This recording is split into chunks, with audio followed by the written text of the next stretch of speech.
Tell him, McCluskey. Tell him what time it is. Little Hand says it's time to rock and roll. All you people are so scared of me. Come quietly or there will be trouble. Man, that's just me. I'm Batman. This is Sparta! There is a tiger in the bathroom! I'm an excellent driver. If it bleeds, we can kill it. Pop quiz, hotshot. Keep the change, you filthy animal. Supreme Leader, I think perhaps some of your information about bombs is coming from cartoons. Nonsense. I have been watching research films. In this film, just one question, was there a duck who, when the explosion happens, his bill goes around the back of his head, and then in order to talk, he has to put it back this way? There was somebody who suffered a deformity like that, yeah. Okay. I am now 100% sure that you are watching cartoons. Hello and welcome to this week's Monday Movie Show. If you listen to us live, delayed by half an hour. We're getting better at this. Yeah. Well, no, it's because of genuine technical things, because we were trying something else today. I was trying something else today and it wouldn't work. Then I was struggling with it, so I just went back to doing things normally, but it meant that I had to go back and set everything up again, and yeah. So that indicates one of a couple of things. One, don't try something new, which actually you shouldn't listen to that, and you should try something new, because how do you know that you're not going to like it unless you try it? And two, you probably should have started it earlier than you did. I've been doing it for a little while. Yeah. I know, but still, I figured it out within a couple of moments, but that might actually say a lot about you, then, mightn't it? You might just got a car horn there, because someone blasted a car horn outside.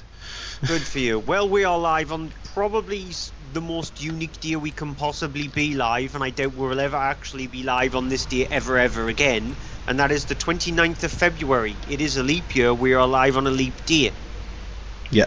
So it's I was actually using my stupid knowledge that my brain is filled with either movies, video games, or random facts that people know absolutely nothing about, and I was telling the etymology of what a leap year means, and it just harkens back to when the calendar was changed, and originally it was 355 days in a year and not 365, and then it was changed to that, and so that's how we got leap day, and everybody's fell asleep.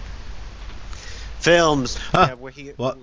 Why not? Yeah, films. We're here to actually review films on this week's show. In the cinema section, we only have 4 films. We do actually top them up with the amount of films we've got in the Blu-ray and DVD section, but in the cinema section, we're looking at these.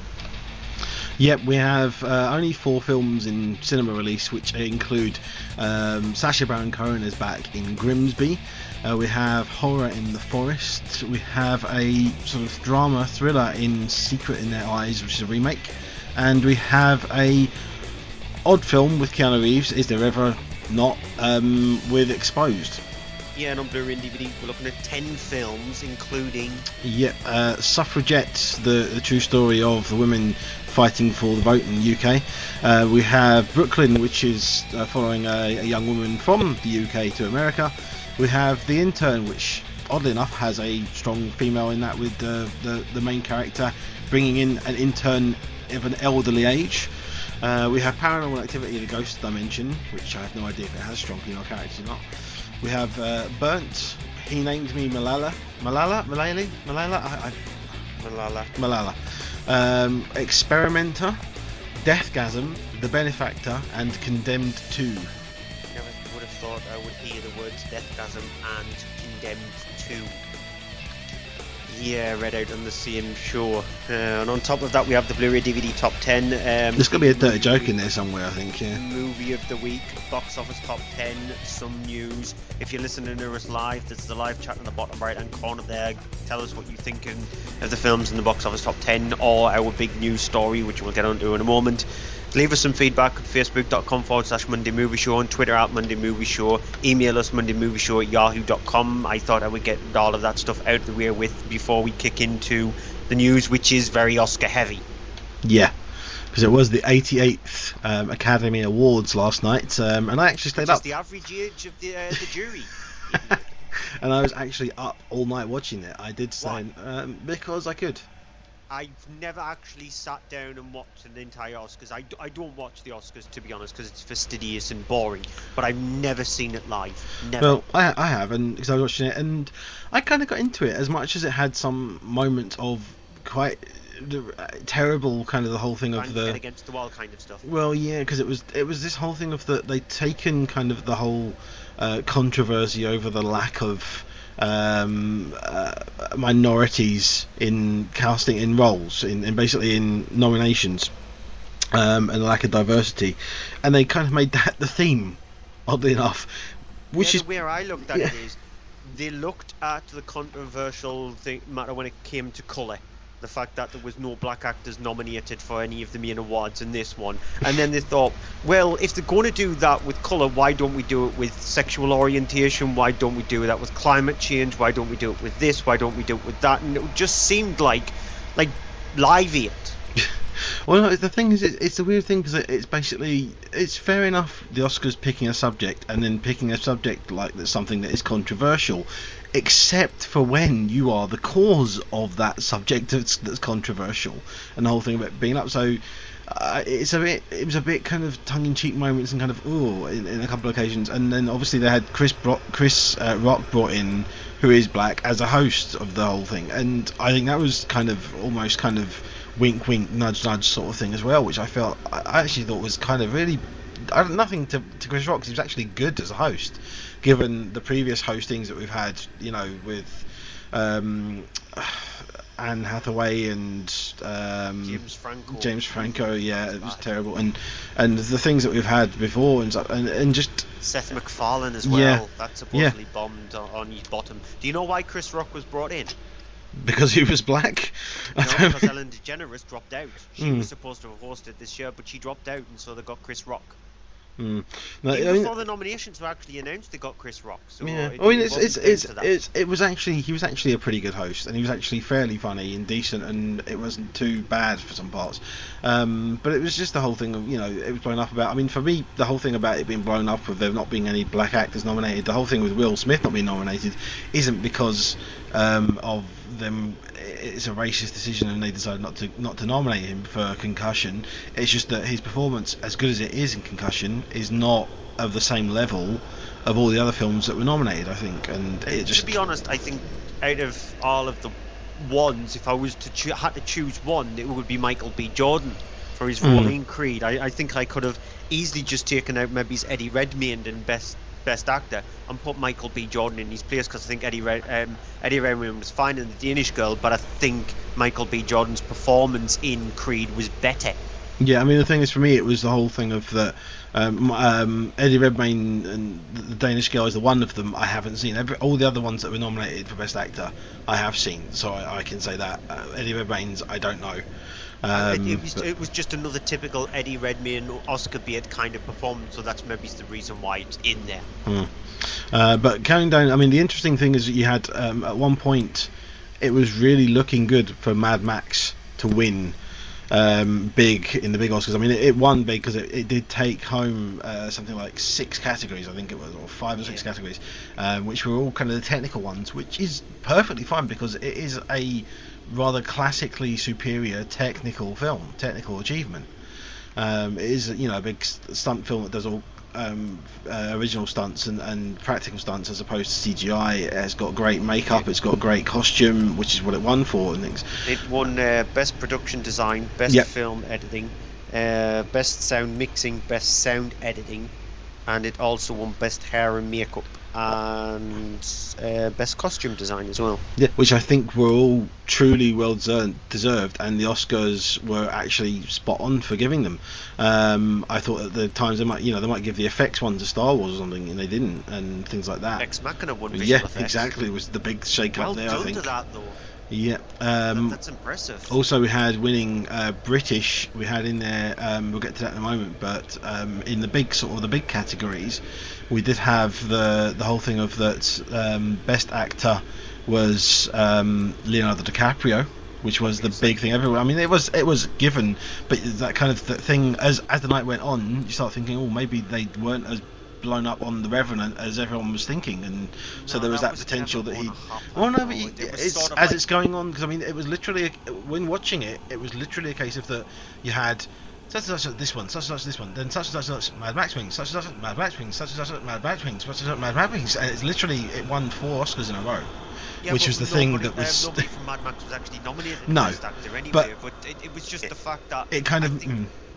I think everybody knew that Leonardo DiCaprio was a complete shoo-in for the Revenant. So no matter when they were announcing anything to do with the Revenant, they knew he was going to win. So they didn't have to up their ante or clap or any of that kind of stuff. So it was a given.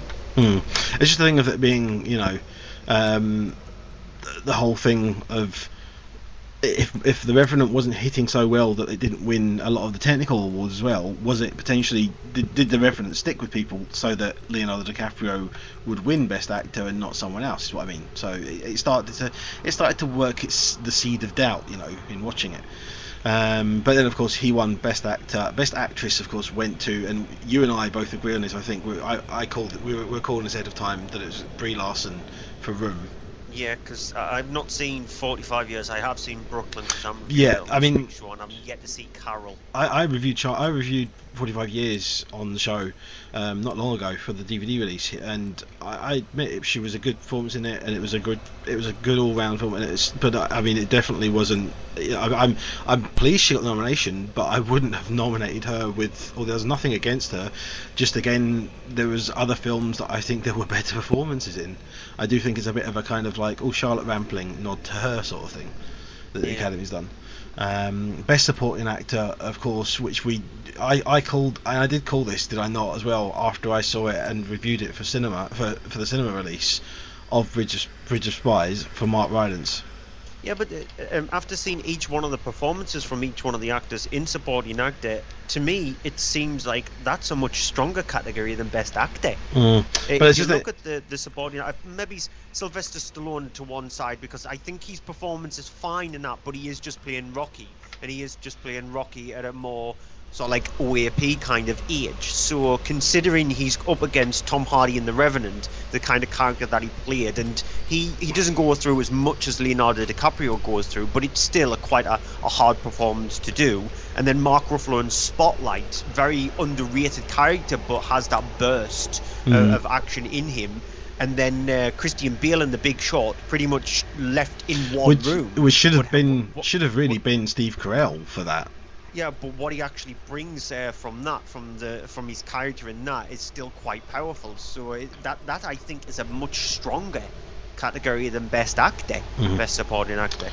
And we have as well the best supporting actress that won was Alicia Vikander for The Danish Girl. I don't agree with that, because Alicia Vikander should have been nominated for Best Actress. Well, as I say, I haven't seen Danish Girl, so I can't comment on that, but I do think that has been applied for Rooney Mara with Carol, because she was nominated for Best Supporting Actress for Rooney Mara. I actually think that Rooney Mara should have been nominated in Best Actress, and that Kate Blanchett was nominated for Best Actress, and Kate Blanchett I think should have actually been nominated for Best Supporting Actress. I think it should have been the other way around. But it's at least they've got it sort of like right, because both of them are and they're like the main actors of the film itself. Yeah. So at least they've got that right. Whereas Alicia Vikander, she is the main actress in The Danish Girl. She's not the understudy actress. She's not the supporting actress. She's not supporting a different actress in the film.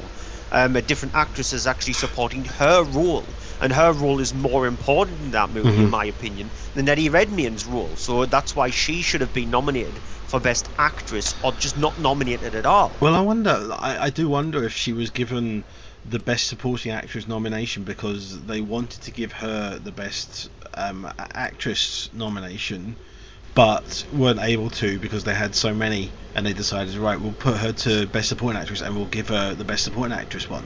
We'd actually, it's. They couldn't have done it for Ex Machina because she was the lead actress in that one. They couldn't have done it. But it wasn't a lead role; it was a supporting role it to doesn't matter a lead if it's character. A lead role. She is doing the lead actress role. The lead role in there, they're men. Brendan Gleeson and Oscar Isaacs. They're the lead actor role.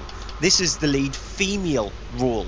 It shouldn't differentiate when you've got categories which does differentiate it. You should never differentiate it in the film itself. So Alicia Vikander's lead role in The Danish Girl is her character is the lead female role in it, and the same with Ex Machina, and the same with Testament of Youth, the same even with Man from U.N.C.L.E. This is where I disagree, though. Lead female role in it. This is where I disagree, though, because if the actress, no matter if you have a film that only has one actress in it, if she's only in the film for a 2-hour film for 10 minutes, that is not a lead role. That is not in the film. It is not qualify, I think, for a lead role. So it's a supporting by screen presence and enough. That is why I view it. I disagree with that, because even if you've got one other female actress in that film, there you go. You've got a supporting actress to the lead actress. So it's just changing the names of the categories again. It's that thing that we spoke a couple of weeks ago. The fact that with you having the gender split that you do have there, it is going to cause things like this. So she is the lead actress in The Danish Girl. She's not supporting actress. Yeah, I disagree with that, but we'll be on this all night if we don't move on. But going on to then the other two big categories were Best Director, which of course was Alejandro González Iñárritu for The Revenant. No, nothing for me actually getting his name right. No. No. And Best Film. Now, Best Film was a genuine shock to me, and even when Morgan Freeman was on stage presenting it, I think it was even a genuine shock to him, because he almost did a double take and looked to the side and kind of like, is that right, sort of a thing, because it was Spotlight, and honestly did not expect it to be Spotlight. And the issue I have with that is that I think that it's been awarded to Spotlight, but for the wrong reasons. I think that it's been awarded to them because of the fact that it's an ensemble cast film. It is a film that has a cast of so many characters and people that it's been given that. Let me put it this way: if there was a category for Best Ensemble Cast, it would win it, and it would not have won Best Film. That's the way I view it. That's the way I think it's. I don't think it's the best film there overall. I think it is a very, very good film, and I agree as well. I mean, it won Best Original Screenplay as well. I just thought it was such a kind of an outside choice for Best Film out of all the ones that were nominated. Well, to be honest, if I had to whittle them down, I would have actually thrown The Revenant out of that list. I would have thrown Bridge of Spies out of that list.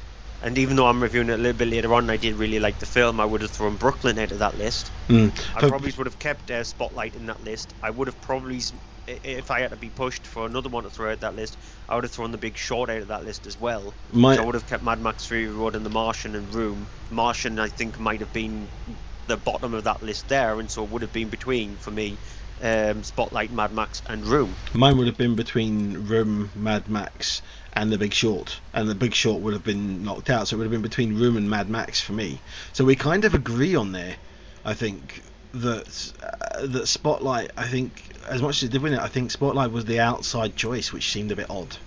Yeah. But you had obviously the other categories were all kind of spread quite evenly amongst different films. There was no other film that kind of took away a whole load of awards apart from Mad Max, which is the odd thing. It's an interesting thing. Yeah, it was a given that Amy was going to win Best Documentary. I'm reviewing He Named Me Malala in the DVD section, and it's not a strong enough film for even to actually be considered for that category at all. The Revenant won Best Cinematography. Original Screenplay went to Spotlight for Tom McCarthy and Josh Singer, and The Big Shot won Best Adapted Screenplay on that front there. Then you've got the smaller little categories: Best Documentary Short, which very few people know about the films. Best Animated Feature was a given, Inside Out. It would have been awesome if when Marnie was there, but that's the Studio Ghibli blood inside me. I can't wait to see Anna Melissa. I haven't seen it yet, so I can't comment on it. And the rest of them, like you said, is just like the categories which people look at as the smaller categories, the sort of like technical areas there. And the only other one standing out is Best Original Score went to Ennio Morricone for The Hateful Eight, which I think was again a bit of a nostalgic win for the Academy, as in they gave it to a composer, because it was down. I think it was kind of down to between the two of them him and John Williams, but obviously being classical composers from an older film time, you know, that have come back into films more recently with things like, I mean, Hateful Eight, and of course Star Wars is back. And I don't think Star Wars should have won it. I don't think Star Wars was the best of all those things, but I don't know that I think Hateful Eight was kind of the best score out of them. I was quite, you know, it felt very much like a kind of like, oh, here you are, Mr. Morricone, here, have an award because you've been with us for so long, sort of, you know, loyalty thing. That's why you need to be different and just go with Johan Johansson for Sicario. Well, even that, I actually think that I actually wonder what that's doing nominated, to be honest. That wasn't one of my favourites at all.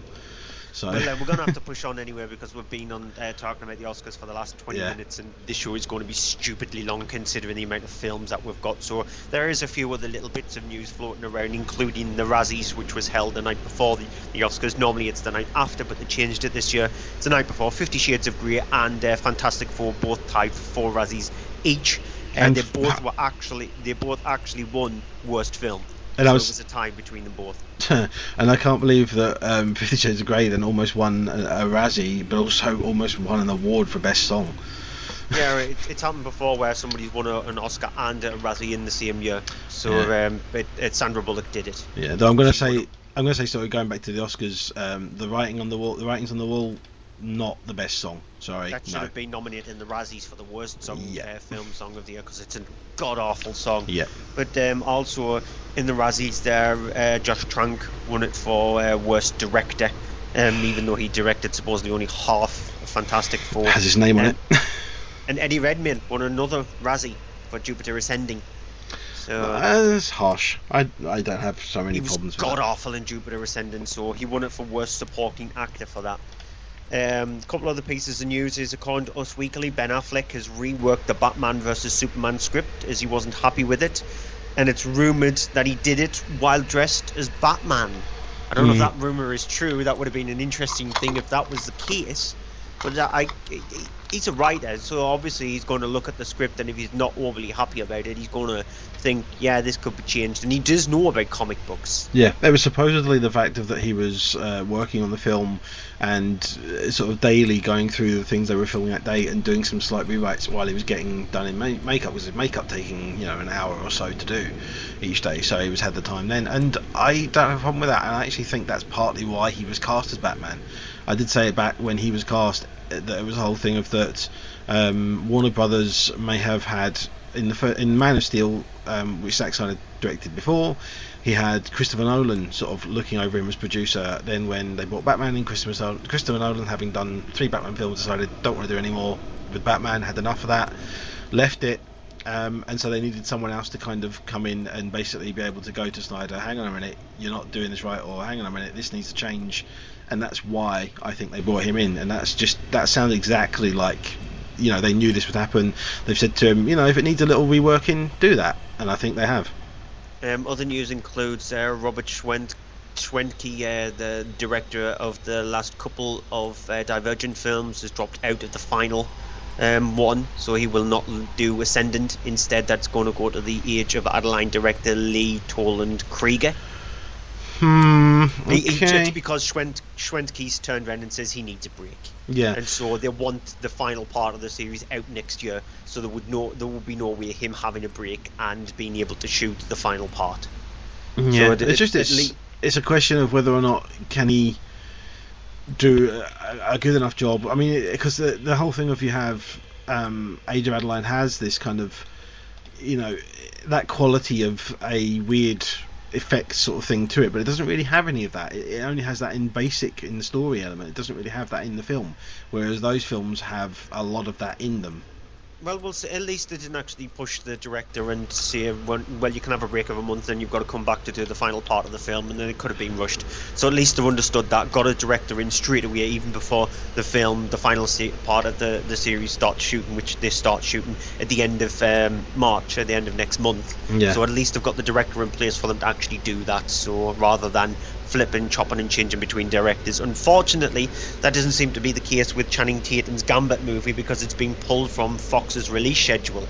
They've just decided to pick up the film and drop it into an abyss again. Production hell. Yeah, I wonder if that film will ever see the light of day. Well, I told you, I did say, didn't I? I said a while back when they lost Channing Tatum for a while, and it was questionable whether or not he was going to do it, and they lost the director. I said, this isn't going to happen. It's going to have to get pushed back because there's whoever you bring in for doing an X-Men style film, they're going to need months to prep. They're going to need time to film, and it's going to need time to do post-production and special effects. And where are we? 6.5 months is not going to do it. It's just not possible.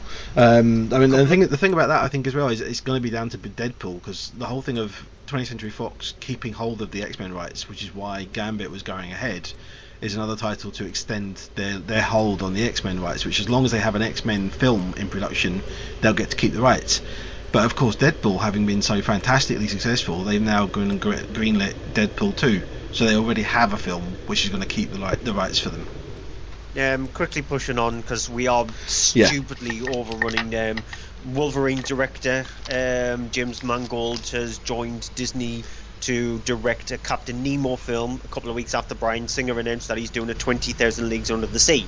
So we're going to see 2 Jules Verne movies. Yeah, it happens all the time. You get 2 films of the same subjects every now and again. It happens a lot. One will be better than the other. They won't necessarily both be good, but... Damien Bashir has joined the cast of Alien Covenant. So that cast is getting bigger and bigger and bigger, and the film is actually being moved forward. It's now going to be released in August 2017 instead of October 2017. So yeah, more and more people are joining that cast. That film is going to be. And one other piece of news I saw, it's not technically news, I was going to write it down, but I thought, what's the point? The next Avengers film, Infinity Wars, according to the Russo brothers, is going to have 68 characters in it. Is that just in part 1 or in parts 1 and 2? Because they're splitting it 2 films, aren't they? Yeah, but still, even if they split it into 2 films, that's 34 characters per film if they did that. Yeah. That's insane. Yeah. Although, I mean, looking at we'll see how they handle that, because they've got about 20 something characters in Civil War, so we'll get to see that in a month. It's still gonna be a stupidly messy movie. UK box office top 10 then. Yep, starting at number 10 with Spotlight. Yeah, won the Oscar for best film, which nobody predicted that was going to happen. It's a very good film. Whether it's Oscar worthy film remains to be seen, but it definitely needs to be seen to shine a light. I'm not going to make a joke there, but to shine a light on the kind of cause that they were talking about, and it's a very important one. The Vatican actually, supposedly, a letter has leaked out where they congratulated Spotlight for the win. I mean, it's a film that I keep seeing as actually having sold out screens at the moment, so and that's definitely gonna just keep happening. It will probably actually boost its take and go back up the chart. Middle of next the chart in the middle of the week, which definitely will be up on the site. Or even though the charts have not been on the site for the last couple of weeks, my fault. Taking £122 million, which is a lot for the UK box office so far. At number 9, Star Wars: The Force Awakens. Yeah, episode 8 is in production now. It started shooting last week with that weird decision to release a trailer to say that it is starting shooting. What's the point of that? But everybody understood that the film was definitely start shooting. It's out next Christmas instead of when it was supposed to be released, because it's had a release date pushed back, and a lot of people were annoyed with that. Why would you do that anyway? Why would you be annoyed by that? It just means that they can make the film better. Yeah, it means they're giving them a chance. They're not saying, "Oh, get it made quick. We want it out to make money." It's saying, "Okay, we'll give you a little more time so you can make it a better film." Yep. Yep. Number 8, again an Oscar winner, is The Revenant. Yeah, it's a good film. Brutal in parts, can be a really hard watch in definitely parts, especially The Bear. I think The Bear should have been nominated for an Oscar, considering they'd had to put up with the harsh conditions and Leonardo DiCaprio. And have you heard some of the stories on set that he did actually take his character to the nth degree by eating raw fish and all that? He ate raw bison liver. He did it because that was actually in the film, and that was proper raw bison liver. But he actually lived the way his character is portrayed, so at least that's something.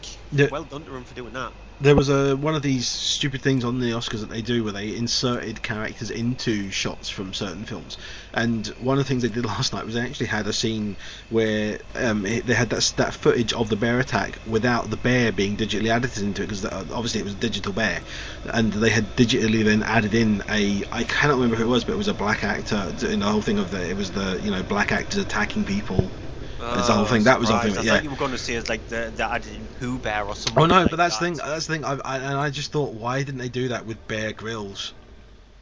Yeah, that might have worked. That would have been But quite funny. I think it would have been even more funnier if you've got like a really weak bear, like I said, Winnie the Pooh or something. Somebody like That might have worked. Yeah. Funny. Number 7 is Zoolander 2. I haven't seen it. Yeah, and the thing is, you don't really need to, because Zoolander 2 is it's a sadly unfunny sequel. The first one is a great comedy film. It's one of the films that's actually got funnier as it went on. I only wish I could say the same will be true of Zoolander 2, but it won't be, because it just, a lot of its jokes, about 90%, 95% of its jokes just fall completely flat. Number 6 is 999. Not seen it neither. No, which is a good thriller. I enjoyed it. It is kind of trying to do that whole Heat thing. It does have a lot of kind of too many characters in it though for its own good, too many things going on, and it does have a kind of a splattergun effect where it's throwing things at the screen just to see how many things will stick and how many things will fall off. And that's not to say that it's a bad film, because it's entertaining. It's a good thriller. It's got some great performances in there. You have Chiwetel Ejiofor is really quite good in it. Kate Winslet is kind of just scenery chewing as this Russian mob kind of wife leader sort of thing. The kind of the really good standout of it is Casey Affleck, but he's playing a very kind of underrated performance. Number 5 is Dad's Army. Yeah, it's actually disappointing. But we've said this over the last couple of weeks. It's a TV series where it's had a movie released about 20-25 years after the TV series is finished. It's like in the UK watching a Red-Nosed Deer or something like that, and they bring a TV series back for like a 5-10 minute special when it finished like 10 years prior. Well, what's the point of that? Can you not think of something else better to do? And my guess is they just looked at the fact that the Mrs. Brown's Boys movie was successful enough, the In-Betweeners movie was successful enough, and so they thought, we could do that with Dad's Army, when in fact those TV series were either still ongoing or just finished. So it's done well for itself and well done for that, but it just doesn't have the heart and the comedy brilliance of the TV series. Next up will be Last of the Summer Wine. Oh God. Yeah. Number 4 is Goosebumps. Yeah, which I quite enjoyed. I thought Jack Black played R.L. Stine really well in the film, and it was a good idea to actually bring R.L. Stine into his own creations rather than just having him sort of like a crypt keeper kind of character, because they could have went down that route.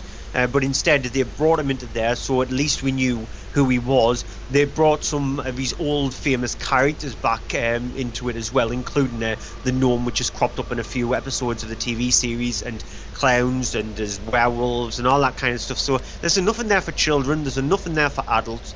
It goes along at a decent pace, it never sags, and it feels like an old-fashioned, family-friendly kind of entertainment movie. And number 3 is How to Be Single. Yeah, which this film should have definitely stayed single, because it's just awful. It's a movie that its whole premise is to try and speak about when women are trying to be single. They can have one-night stands or all that kind of stuff. Yeah, every single one of the characters wants to be in a relationship. It's just a weird movie, and so when your whole premise is the single thing and you do the relationships of it, what's the point of calling your movie How to Be Single? It should have been How to Be Single, but maybe you want to be in a relationship, possibly? Exclamation mark? Question mark? Maybes? Again? And let's get Rebel Wilson in it as well. She was funny in Pitch Perfect. She's a funny Australian woman who's fine for like 2 minutes, but we'll extend her out and put her in an entire movie. And Kristen Wiig, she's funny as well, so we'll get her in it as well. And it's just really unfunny. Is it Kristen Wiig? Yeah, she's. I thought it was Leslie Mann. No, Leslie Mann's in the film as well. Okay. Number 2 is Alvin and the Chipmunks: The Road Chip. Annoying, very, very annoying, but it doesn't make you want to take out the paracetamols and take a couple at the end of it. Even though there are one too many musical numbers, the previous movies made you definitely do that, especially Chipwrecked, because when you've got the Chipettes and the Chipmunks.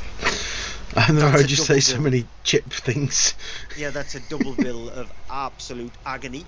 But in this case, it's just the Chipmunks. The Chipettes pop up every now and again, but they're only in pop-up kind of roles. It's tolerable, but tolerable to a point. Which means still going strong at number 1 is Deadpool. full of swearing, full of action, full of violence, full of gore, full of just insanity, but entertaining. It suffers from the flat bad guy problems that Marvel movies suffer from, that all comic book movies in a way actually suffer from. It suffers from the fact that it realizes it needs a big explosive action set piece in the last 20 minutes of the movie, so it does suffer from that. It suffers from the usual cliches. It breaks the fourth wall multiple times. It breaks the fourth wall in the film, and so it's aware of what kind of movie it is, and it's entertaining. On to the new releases of the week, so let's take a trip down to Grimsby. Directed by Louis Leterrier, and it's co-written by Sacha Baron Cohen, who stars in the film as Nobby. Carl Butcher is the character's name, but he's called Nobby. He is basically basically he's kind of like a football fan lout from Grimsby. As we're introduced to him at the start of the film, he has he lives in this estate where he's got his girlfriend, played by Rebel Wilson, and his 9 kids, and he's there. He's all kind of, living with them in a cramped house. There's a room there which he's kept in same pristine condition for his younger brother, who he is sort of been missing since he was a kid, for reasons that have sort of not explained until later on. But basically it turns out his brother, having grown up in a sort of a more stable situation in London, has turned out to be, he's played by Mark Strong, and he's a spy. He is Agent Sebastian Butcher. He is then sort of spotted, and Nobby goes to try and find him. As a result of this, the mission goes all wrong. Sebastian ends up going on the run and ends up having to go and hide with his brother. With his help, he takes him back to Grimsby to hide, where sort of things don't quite work out. Ends up in a situation where at one point Sebastian is knocked out and incapacitated, so of course Nobby has to pretend to go undercover as him in order to basically find the next lead on what's going on to try and clear him. Here's a clip. Sebastian Graves is here. Go to his room and seduce him. I'll be there soon. Come on. Good afternoon. Hello, there's an emergency. It's a code brown. A code brown, sir? I've blocked the toilet tray. Could you send somebody up as soon as you can, please? Okay, Mr. Shelton. I will send you assistance. Mr. Shelton. That is really fast service. I only just called down. Not your usual place to do it. What? Why? Where did you expect me to do it? In the bed. In the bed? I'm not an animal. I haven't done one in a bed for over 5 weeks. Let's be quick with this, right? Shall I show it to you? How do I know that when I see it, I won't fall madly in love with you? There's really not much danger of that. It's enormous. Can I just say before you go on? Yeah. I can hear the clips now. It's been like that for the last couple of months. Oh, this film sounds awful. Yeah, and that's just one of the the examples of what you can actually. Is that supposed to be one of the funniest jokes, or one of the funnier jokes? No, but I mean, it's a kind of an example that of you can actually play on this show. Exactly, yeah. Because it's a film which is filled with human bodily fluid jokes, and then in some cases not human bodily fluid jokes. Double, yeah. And just very kind of questionable. There's a joke at the beginning involving, and someone's already said it, involving AIDS, basically, really? Which is really kind of questionable as far as I'm concerned. I thought it was really kind of, I almost kind of thought, oh, that's a bit harsh, and it's, and I don't want to say what it is, but it was done like 5-10 years ago. Yeah, and the thing is, I mean, that actually sets up, the thing at the beginning does set up a great one-liner from Mark Strong, which got a laugh, but the rest of the film and all the other things are genuinely just kind of, oh, really?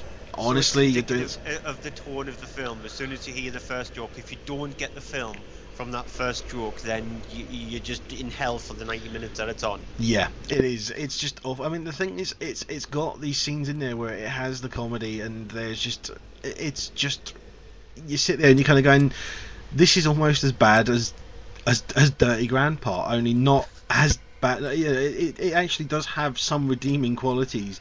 It doesn't. It kind of knows when not to just do jokes at the expense of, a minority or kid or something like that, sort of thing. But it still has loads of moments where you kind of sit there thinking, what? Why did this? I mean, you wonder why Mark Strong ended up getting it, except for the fact of that he's playing kind of the hard man guy, because the scenes with him and sort of the action scenes are actually competent action sequences, and there's some decent action stuff in there, because Louis Leterrier has done action films. He did the Incredible Hulk, he did the Teenage Mutant Ninja Turtles movie, so he's a competent action director. He's not experienced particularly at doing comedy, and it definitely shows here. And I wonder a lot of the time whether or not, when he's done these scenes and he's done the comedy, if he's actually realised they're jokes and he's got them, and if he now will have people saying to him, what was that? He goes, I don't know, it was just in the script or something, or I don't know, they said it would be funny, sort of thing. I don't think he's got it. I don't think he understands that. You've got Penelope Cruz is in there, who is the villain in the film, literally just cashing a paycheck. Rebel Wilson is in the role, in a small role, that surprisingly does a decent non-Australian accent for the whole film. The rest of the time, though, you honestly sit there going, why? I mean, is it just because of the fact that they could get another big name on the film? What's honestly the whole way through it. And Ian McShane is in there, being the boss back in MI6, who has the quote unquote Morgan Freeman role of that we paid him so many hundreds probably to be in a studio for a day and film 5 minutes of footage, and then we just cut him interspersed throughout the film, sort of thing.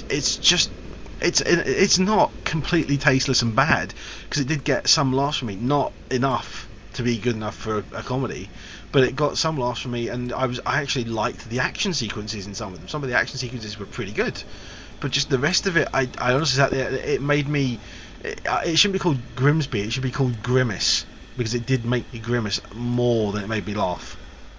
There is supposedly one big massive controversial scene in the film. Just one. There's more than one. Well, I don't know what it is, because I keep on hearing reviews saying that there is one scene that's made a lot of people wince or something like that, and I don't know what it is. So right now, just thinking off my head, there are 4 that I can think of, and that's probably not thinking of other ones in there as well that I just thought. I didn't sit there and kind of get disgusted by the film as much as I did, as I say, with Dirty Grandpa, but I did a couple of times just think, I don't know if that's funny. I don't know if that is actually can be possibly considered funny. And there were people there laughing, and I sat there and I just started thinking, what's wrong with these people? Why are they laughing at that? How is that funny? I just sort of the same kind of reaction that I have when I go to see pretty much any comedy. Yeah. I just sit there going, why are people laughing? Somebody actually got feathers tickling them or something like that. Mm-hmm. So you can just imagine what I'm going to be like then if I see this film. I mean, especially there's one scene in particular in the middle of the film, which without spoiling it, I'll say it has a reference to a gag in the second Ace Ventura film. Okay. Is it the one in? I don't know how far I can go with this, but is it the one involving an animal? Yes. And is it the one involving Jim Carrey? Maybe he's controlling some kind of animal? Yes, to a degree that way, yeah. Yeah. And it's just it is a moment where people were laughing, and I kind of laughed at one bit of it because it's a joke that goes on for far too long. But I did laugh at one bit of it, but then it's that kind of there's that kind of disgusted laugh of the, oh my god, they're doing this, and you kind of, it is literally if people weren't laughing at that scene, you would be hearing, because it would be people just absolutely face palming and just kind of. That was the scene that critics are actually referring to. Yeah, and it's honestly a kind of they actually went there, and that's not the most disgusting joke, it's just the most disgusting visual joke in the film. Okay, then it's time to move on, and let's go take a trip down to the forest, directed by Jason Zarda. Trying to actually interleave things into each other, so we've gone to Grimsby, we're now heading to a forest. I don't know how I'm going to tie in. Yeah, I have no idea. It might actually flow well into the end of the review of the forest. But The Forest is a very, very typical horror film. It stars Natalie Dormer, who plays both sisters in Sarah and Jess. Jess has gone off to what's known as the Suicide Forest in Japan. Now, it's a place that is deemed that if you do go to visit it and if you do stray off the path, the whole point of this forest is pretty much to commit suicide. And so Sarah does not know this. She just knows that Jess has gone missing in this forest. She doesn't know the actual outcome of what the forest is like. So she travels over to Japan, tries to seek out a guide to try and help her track down her sister and discover what is going on. Here's a clip. Sarah!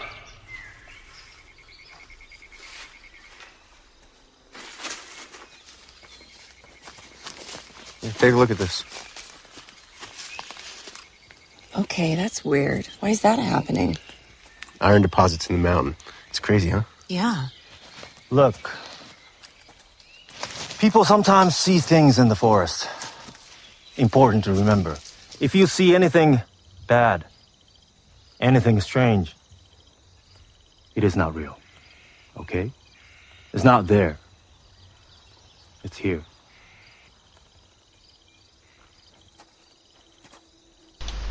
Now, the first thing that crops into mind is that song, "If you go down to the woods today, you're sure of a big surprise," when in fact you're not actually going to get very much of a surprise.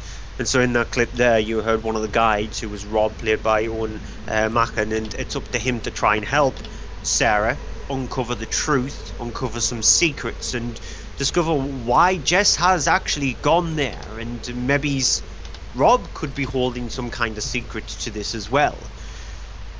It's an awful film. It is really an awful film. It's a horror movie that's devoid of any scares whatsoever, whether it be jump scares or any creepiness to it. Because when you've got a film that is centered around the suicide forest in Japan, it's actually been on film a few times. It's a scary thing. It's a scary notion to know that there is a specific forest that people go to commit suicide. You expect bumps, you expect noises, you expect tension, you expect goosebumps, you expect the same kind of traits that you would normally get in sort of like kids going to a cabin in the woods kind of scenario. You want to be creeped out because it's a creepy kind of situation. When in fact the only creepy situation you do get from the film is in the trailer involving Natalie Dormer's character inside a tent which belonged to her sister, and you see these hands coming onto the tent to try and grab her. That's pretty much the creepiest section of the film, and it's in the trailer. The rest of the movie just is devoid of pretty much anything. The acting is bad, the cinematography is bad because the director and the cinematographer don't know when to light a scene properly. They don't know when to add darkness to a scene to make it feel more tense. They just don't know where to place the camera as well. It's very much like there was a British film released a couple of years ago called In Fear, where I did actually quite like the film. I just felt like the director was a bit too slow on trying to catch when the characters were in specific spots. So he would have the camera on the character and then move the camera so slowly that I would actually pretty much miss the action. In my eyes, with The Forest, that's what he should have just done, because it would have made the movie much more interesting, because the action what is shown is just null and void. It's nothing. It's a boring, very typical, throw it onto cinema screens because it knows it's not going to have very much trouble in getting a few people to go to see it on a Friday night kind of horror movie. It brings horror down, it gives them a bad name, so just avoid it. There are a few films that are coming out over the next few weeks, including The Witch, which I just implore people to save your money and go to see something like that and avoid The Forest. Pretty much. Okay, I don't see how to tie that into secrets in their eyes. Well, it's just the fact that none of the characters in The Forest have any secrets in their eyes, so you might as well just tie it in that way. Yeah, I actually saying that I'm not entirely sure how to tie it into this, but basically Secrets in Their Eyes, which is a remake of the Juan Jose Campanella film, is directed by Billy Ray, who's rewritten it with the screenplay. Now you have here is a story that's centering around sort of three main characters that you have, played by Chiwetel Ejiofor, Nicole Kidman and Julia Roberts. As we're introduced to them, it's a film that takes place in two time frames. One in the past where you've got them, they're all sort of not long after September 11, the September 11 attacks. They are in a sort of an anti-terrorist team that is, looking into threats and things like that, part of which involves them looking at things like mosques and such like that. When it turns out they are called to examine a body that's been found in a dumpster next to one of the mosques, and it turns out to be Julia Roberts' character's daughter. She, of course, is distraught by this.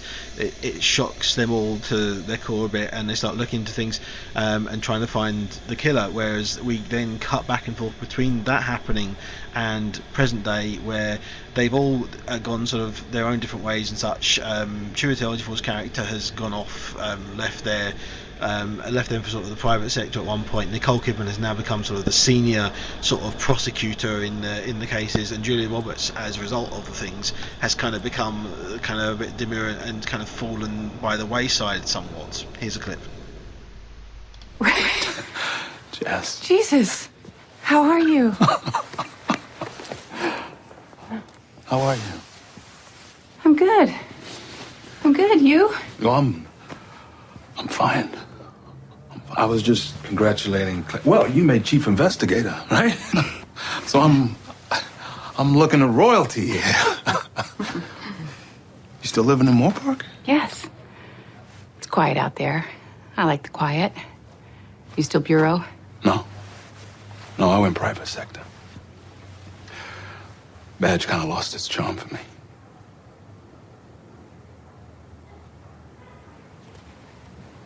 I'll let you two. No. Stay. Please. This is about you. I found him, Jess. I found Martin. So, here's the thing with Secrets in Their Eyes. It is a drama more than it is a thriller, that does have sort of thriller elements and the whole thing of chasing a killer and that kind of thing, but it's not really about that. It is more about the characters and how things have changed between them and how they've been affected and that, and how that's kind of done. And we see that with that there's this sort of questionable thing of that, is there a potential love interest between Chiwetel Ejiofor's and Nicole Kidman's characters. You have the whole thing of the difference you see between Julia Roberts' character in the past when these things happened, and then now, and in particular as Julia Roberts, because I find Julia Roberts a lot of the time very miscast in her films. I think a lot of times in a film she just doesn't work for me. I mean, things like Erin Brockovich is, I think, an example where she really was brilliantly cast and did a great job, and it shows that she is an actress that's worthy of the praise that she does get when everything comes together and it's right. And to a degree, it is right in this film. She is absolutely brilliant, and the thing she's absolutely brilliant is because she's so underrated in her performance. She doesn't look all cleaned up and amazing. She looks a mess. She does look like the woman that works in the office and has, over the years, she's lost weight from being unwell through exhaustion and the stress of things, and it's taken a toll on her. And she's not cleaned up. She doesn't have makeup on and things in a lot of the scenes, and it's really surprising. But through her role and her performance as well, makes it out a really good standout performance. Chiwetel Ejiofor, being sort of the main character, is very good in the film as well, and it's a bit sort of underrated for him, not so much I think because of his performance, but I think because of the writing, and that's where I think the film has a problem. I think its writing is not as good as and as strong as it could be. I think there are some moments where it does dabble a bit too much in areas it doesn't need to. It's a film which is not quite 2 hours long, but it does sort of stretch out longer than it feels, longer than it is, and it has these sort of a lot of moments where the dialogue is quite clunky in places, and you just kind of feel sometimes it's a bit distracting. It doesn't quite feel right. Nicole Kidman is actually the most underrated, the most underused character in it as well, and the actress, and there's scenes that I wonder at times whether or not she needed to be there at all. In some scenes I sort of felt almost as if she was just there to give someone for Chiwetel Ejiofor to play against, other than this supposed love interest that there is potential there for, and which is kind of the whole thing. The whole film has this whole thing sort of potential there that doesn't really kick off and take advantage of. At times I was reminded of another remake of which was a remake of a television film of Edge of Darkness. Do you remember that, the Mel Gibson one? Yeah. And do you remember that film, and Ray Winston as well? I mean, and it had a thing where it was literally like you had Mel Gibson, as much as it was after he'd had all the troubles with the news and everything, he'd been the press and everything, but it was a great performance from him. It was a great performance from Ray Winston. It was solidly written, it was solidly directed, but it just failed to just ignite and set the screen on fire. Yeah. It's exactly the same feeling I have with this film, and the problem I have with this film is that it's got all the elements there, but it just didn't come together. I think that it's under the direction of Billy Ray, who just hasn't been able to put it all, put all the jigsaw pieces together properly and make them all fit to make it work as greatly as it potentially could have. So it just comes away as a bit of an underwhelming experience. It's not bad. It's not badly written, especially. I mean, there's lots of films that are badly written, but there's moments in it where it's not great written, and there's nothing wrong with the performances. It just never gets going. It never ignites. And any bets, characters in the film never feel exposed, which leads on to the final film. I honestly can't keep this up, especially with the DVD and Blu-ray section, because there's no way we'll be able to. But Exposed is the final cinema release of the week. It's directed by Declan Deal. This film is such a muddled mess. The basic crux of the movie is Keanu Reeves plays the Detective Guybin. His partner has been found dead in a subway tunnel. It's up to him to investigate. Well, he actually tasks it upon himself to investigate what actually happened with him. Discover that the corruption is happening in the police force and that his partner was involved in some kind of drug dealing. However, at the scene of the crime, there was a woman played by Ana de Armas who plays Isabel, and for some reason she keeps on seeing these visions. So she sees the vision of Keanu Reeves' partner killing himself, or supposedly killing himself. She sees visions of people in these really weird white costumes or red costumes. She actually becomes pregnant a year after the last time she saw her boyfriend, when her boyfriend turns up dead. So people keep on turning up dead around her all the while Keanu Reeves' character is trying to hunt down or find out who the killer is of his partner.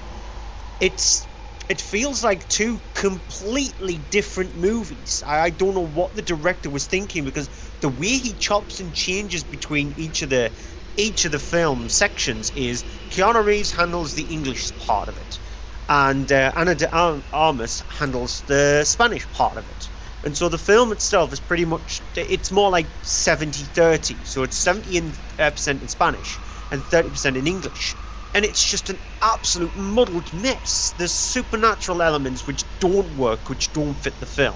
There are supposedly the scenes where Keanu Reeves is hunting down for proof or for clues to lead to the killer of his partner, which only crop up every now and again. And if you took those out of the film, and pieced them together, you would have about a 5-minute movie at tops.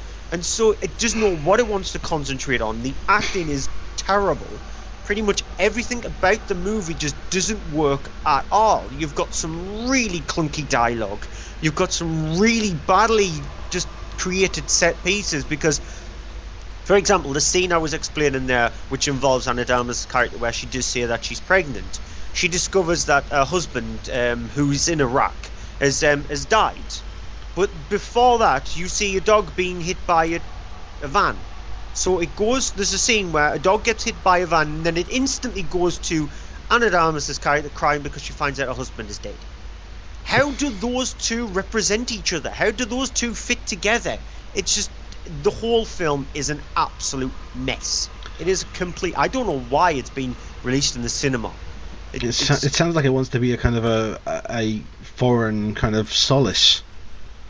It wants to be a film of like a jack of multiple trades, when in fact it can't even decide on what those multiple trades are.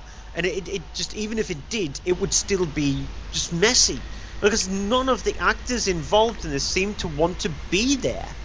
It's just Keanu Reeves is sort of like playing his stoned character from Bill and Ted, but serious.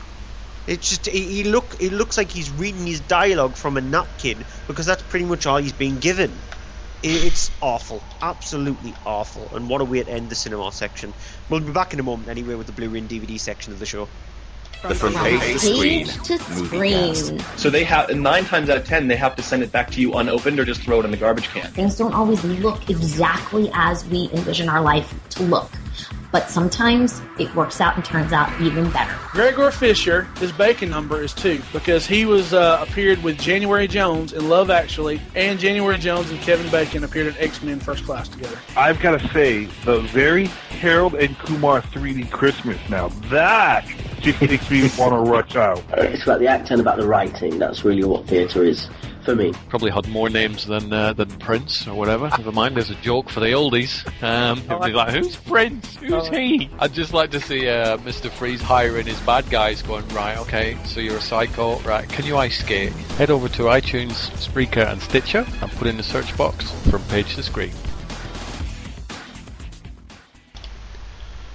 And we're back with this week's Monday Movie Show, going into the DVD and Blu-ray releases, which we'll have after we do the box office top 10, and they will be including these films. The Blu-ray and DVD top 10, because we've already done the box office top 10. Sorry, I do that every week, yeah. Joy for joy. Yeah, we're looking at 10 films, so we need to speedily get through them. So we've got double drama in Suffragette and Brooklyn, then comedy with a hint of drama in The Intern, horror, Paranormal Activity, The Ghost Dimension, back to drama with hints of comedy with Burnt, documentary He Named Me Malala, and then to end things off we have a 4-way of films with The Experimenter, Deathgasm, Benefactor and Condemned 2. Yep, but as I said before, the box office, sorry, again, Blu-ray and DVD. Oh dear, let's just go into it. Number 10 with Big Hero 6. Part of the Disney's buy one get one free. I'm surprised there isn't more Disney films in the top 10 this week, but yeah, it's definitely one of the ones to buy if you haven't got it already. Yeah, I do love it, and I have the 3D one, and it's great, and I don't have 3D anymore, so yeah. I don't see the point of that, but I can buy it for 4K if that would work. Yeah. Yeah. Okay, so on to number 9, which is Sicario. Yeah, very well shot film. I think the cinematography is the star of the movie. That's the best actor when it comes to this film. The supporting roles in Emily Blunt and Benicio del Toro are actually really good as well, and also the music it fits the film, but definitely the cinematography should have won or got some kind of nominations for it. We'll skip over the number 8, which is Daniel Craig Collection, because it's tied in with the whole Bond thing. It's a group thing, a group disc thing. Number 7, new entry for A Walk in the Woods, which I know you haven't seen, so I'll go over quickly. It's a drama with Nick Nolte joining Robert Redford as a man who decides to go and walk the Appalachian Trail. It's a okay film. It's not great. It's got some good sort of performances and good sort of central bits to it, but it's maybe one to rent and not buy. Hotel Transylvania, the original, is at number 6. Yeah, better than its Big Brother. Even though I would actually say that this one is the Big Brother, and the sequel is its snivelling little annoying little tiny brother who keeps on yapping at your feet like a little tiny dog that you want to kick and fly in the distance. But yeah, it's a fun. It's fine. It's the groovy ghoulies for the 21st century. Best animated film of 2016.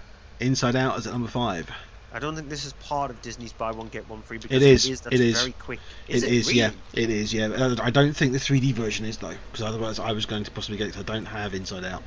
That's actually quick, because they didn't do that with Frozen when that was released straight away. But it deserves all the praise that it's getting.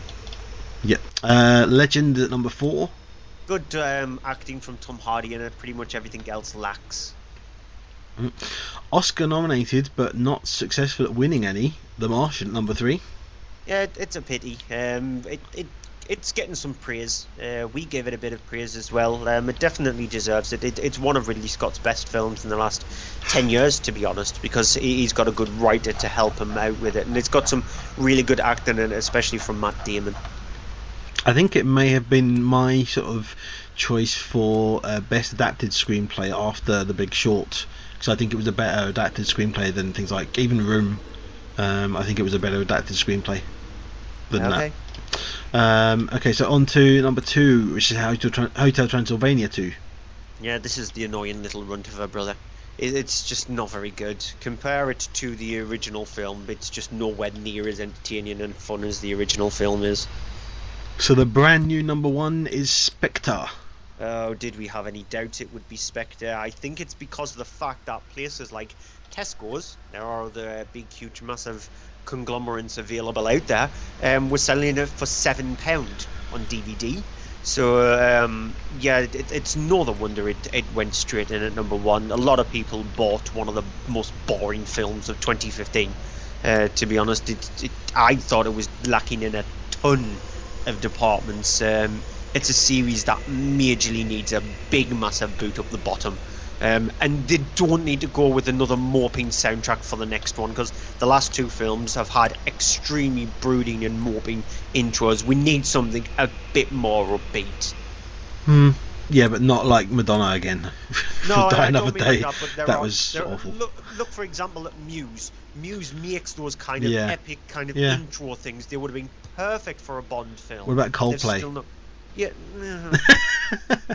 they've still not gone with Muse, and so for the next film, just throw away the brooding stuff. It's starting to become like the Eurovision Song Contest.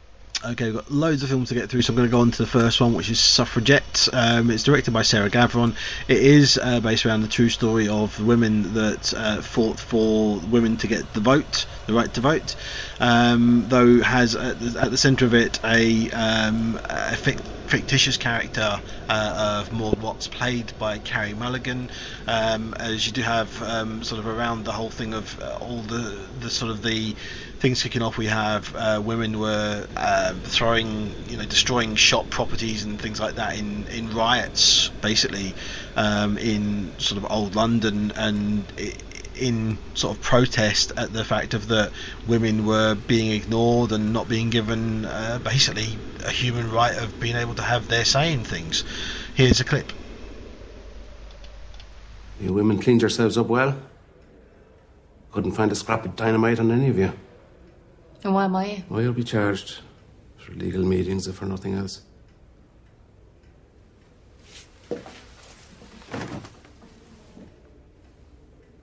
You know, there was a housekeeper on her way back when the bomb went off. She forgot her gloves. If she was 2 minutes later, what would that have done for your cause? Violence doesn't discern. It takes the innocent and the guilty. What gives you the right to put that woman's life at risk? What gave you the right to stand in the middle of a riot and watch women beaten and do nothing? You're an hypocrite. I uphold the law. The law means nothing to me. I've had no say in making the law. That's an excuse. It's all we have. We break windows. We burn things. Because war's the only language men listen to. Because you've beaten us and betrayed us and there's nothing else left. And there's nothing left but to stop you. What are you going to do? Lock us all up? We're in every home. We're half the human race. You can't stop us all. So it is a film which has some sort of true historical moments as much as having these elements that are fictitious, and they're all tied in quite well. It is with a great performance from Carey Mulligan, who at the start of things is a woman who just sort of lives there with her husband and her son, and things are very much kind of status quo. She's not interested in really being involved in all this sort of movement, but then as the film progresses, we see her sort of become interested in this, and the whole thing of that as it starts to build momentum and that going on. And it is a very, very good film, but again, as I did say when I saw it at the cinema section, I do have these issues of the whole fictitious quality of it. I thought were kind of misleading and unnecessary for me. I would have preferred it to have been set around the characters of the real people that were there, and in particular I forget the name of the woman, but the woman who essentially is the one that did make it happen through events that I don't want to say. If you don't know what it is, watch the film and you'll find out. But I mean, in there you've got thrown in the cast, you have Helena Bonham Carter pops up in a small role, which is not really used to much effect. Ben Whishaw is used very well as the husband of Carey Mulligan's character, as someone who was obviously he's not willing to accept the change of things. And you have also Meryl Streep, who has a kind of a background cameo sort of role in the film as someone who is historically accurate and historically very well tied in with things. And as you heard in that clip as well, you have Brendan Gleeson, who is a policeman who kind of finds himself in a situation that he's not given a lot to do, but Brendan Gleeson does do a lot with what he's given, and it's all sort of around him being stuck in the rock between the hard place and what he's got to do and what he wants to do and what he can't do and things. So it's a film that it's an important film to see, as much as I do have my reservations about the angle that it takes on things, but I do think it's very, very competently handled and well directed and well put together, and a kind of an eye-opener of things that possibly have been forgotten already, given that it's not that far off. That should still be sort of more present, I think, to today's current sort of society. Yeah, it is Meryl Streep's character, Emmeline Pankhurst. That's it, yeah. I think she's the main one who's only got a brief appearance in that one. So they take sort of like they look at the other characters around them, and so the kind of thing that you were going on about there, where they actually do interject it with some stuff that sort of like didn't exist. So like Carey Mulligan's character who played Maud Watts, she's sort of like their take on what's happening, sort of like put her character into it and put Emily Pankhurst into the background. And so I think she handles it pretty well. Acting wise, it is very well done. It's got that look and feel of the time as well, and it's harsh film at times. There is a couple of scenes in the film which are quite graphic for the age rating of the movie. It was only a 12 year in the cinema. And especially when you heard Maud Watts there alongside Brendan Gleeson's character against the police officer's character, when she says, "How can you just stand there and watch women be beaten?" You do see that. You don't see a camera pan away from it or be shy from it. You do actually see the women be beaten.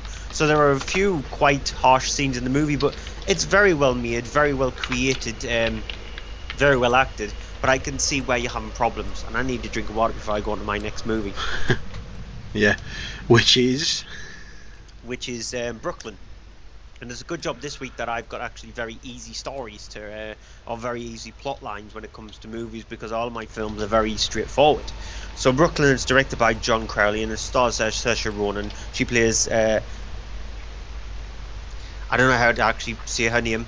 Elise. I think it is Elise. I can't remember actually either. Yeah, it's Elis. Elise. I think it is Elise. Yeah. Yeah.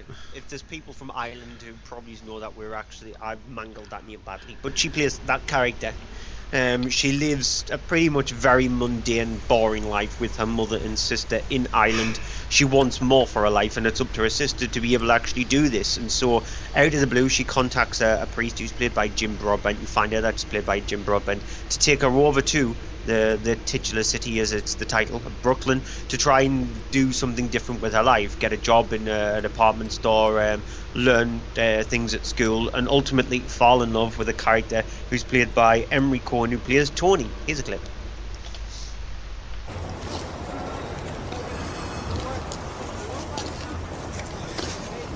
I'm not Irish. You don't sound Irish. I need to make this clear. No part of me is Irish. I don't have Irish parents or grandparents or anything. I'm Italian. Well, my parents are anyway. So what were you doing at an Irish dance?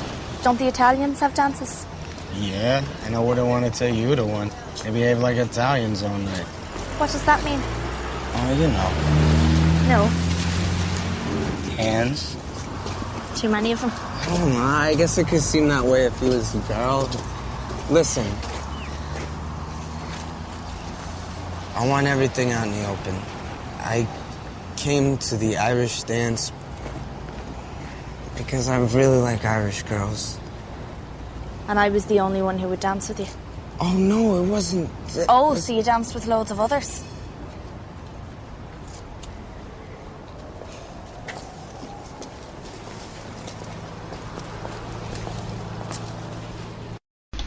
Nice bit of silence that ended off, so you probably weren't sure when to actually click back into it there. I try and monitor it, and I try and time it so it's. Yeah, I completely forgot about that little bit of silence. But it's a very simple love story. They do fall in love there. However, an incident happens back at home, which forces Elise or Eilis to go back to Irish little small town. And I think it's Eilish, actually, thinking about it. Sorry, but I just think it's. She was in there, Eilish, whatever. Yeah. She gets torn whether to stay in Ireland or go back to Tony. Now, acting wise, it's spot on.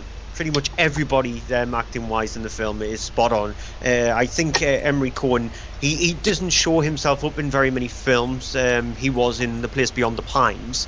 He played Adjir in The Place Beyond the Pines. Very good character in that one, very underrated character. But he seems to actually, he embodies his character. He was born in New York City, but he's got that Brooklyn kind of twang to his voice. Very little for Saoirse Ronan to actually do because she is Irish. And so she didn't have to put on any specific accent or whatever, but it all specifically needs to centre around her character. She needs to be a strong actress to embody the character, and people might think it's a very simplistic role, but it is a role where she has to show a lot of emotions without giving too much away, because it is in an era when you weren't allowed to do that. You were sort of like had to hold back, especially females, you had to hold back that kind of thing, and so I think she handles the character really well. Cinematography, it's beautifully shot. It has the feel and the tone of the 1940s. It definitely gets Brooklyn spot on as well in that era of time, and so I thought cinematography wise it got it brilliantly. I also liked the soundtrack. I thought the soundtrack was very fitting. There wasn't any kind of music that felt out of place. It felt like it was flowing along with the story. I really enjoyed the film. It's got a couple of moments where you think, oh, please don't go down that route, when it just about veers off from specific areas where it does go down to. And when it does get to the love triangle in a weird section of the film, it felt like it was rushed because it realised it needs to get there, and so it took too long to get to that element of the film.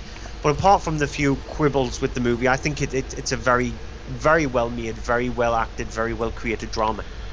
I agree on mostly, but I do not think cinematography, the way it's shot, is especially outstanding. For me, I think it's at times very plainly shot and very much almost kind of TV movie for me. I really found that an issue when watching it. I just found visually at times it wasn't particularly enticing a film for me.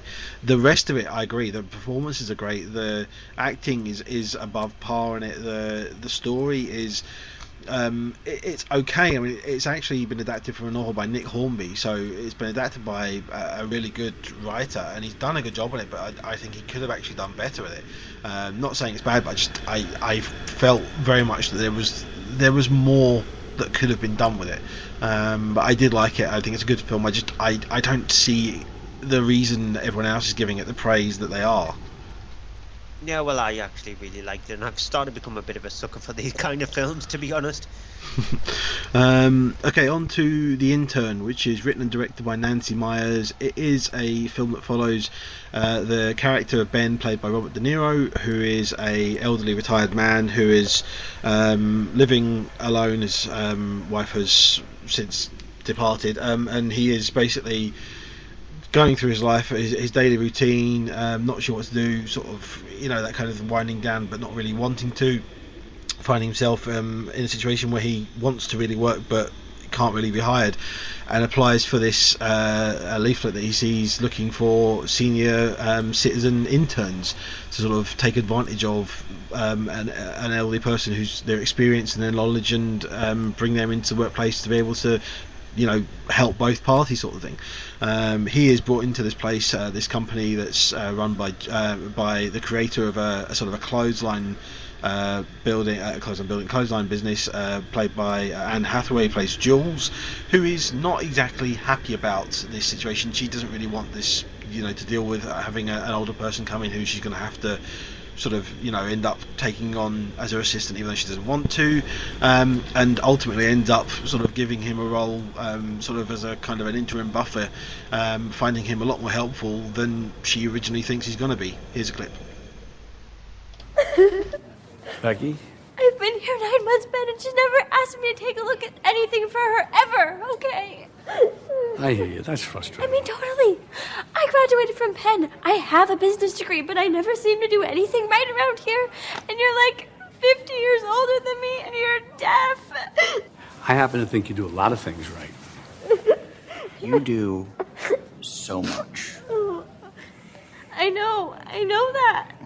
But she doesn't. I mean, I bust my ass for her 14 hours a day, and she never notices.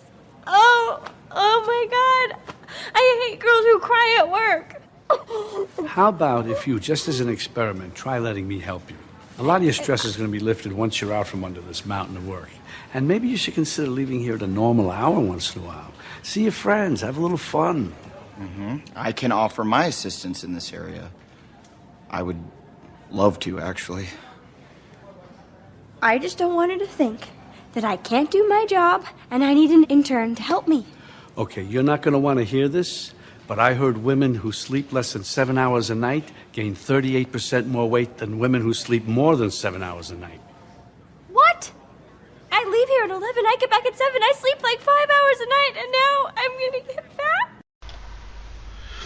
So, I mean, as you heard there, it's not big riotous laugh out loud comedy. There is little gags of humour in it here and there. It has moments like that. It has some nicely written dialogue scenes where you have moments there's little bits of humour as well as there being some physical gags. There's a great reference in the middle of it in particular as well where it directly does a sort of an homage comedy payback to Ocean's 11, and even so much as to go and bring in the music like that and change it like that, and I absolutely burst the gut laughing at that bit. But aside from that, it's all kind of little witty moments and nicely written comedy, and it's light-hearted comedy, and it's pretty fun. There is this whole thing of a storyline involving Anne Hathaway's character dealing with the whole thing of being a business woman who runs a business that she created, and all then dealing with being married and having a kid at home and all that kind of thing, which kind of feels a bit very much kind of melodramatic, as if it's been put in there just to maybe try and pad out things a bit more.